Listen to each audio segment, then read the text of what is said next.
Ben ritrovati con l'informazione flash di New Sicilia sulla morte di Salvatore Eroe. Lo ricorderete, l'operaio di 36 anni morto ieri ad Avola. La procura di Siracusa ha aperto un'inchiesta per verificare le cause del decesso. L'uomo è rimasto folgorato dalla corrente elettrica durante lavori di ristrutturazione di un immobile. Salvatore è stato soccorso da altri colleghi che in quel momento stavano lavorando con lui. Sono stati allertati i sanitari del 118, ma nonostante l'intervento del personale medico, per l'uomo non c'è stato nulla da fare. Indagini sono in corso da parte degli agenti di polizia.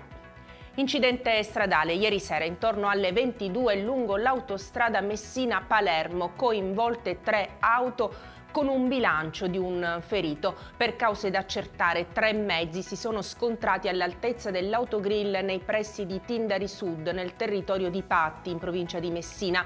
Una delle auto coinvolte si è ribaltata a seguito del violento impatto. Ferita una donna che è stata soccorsa dai sanitari del 118, trasportata all'ospedale Barone Romeo. Ci spostiamo a Palermo, intervento dei poliziotti dell'Ufficio Prevenzione Generale e Soccorso Pubblico ieri pomeriggio in via Benedettini.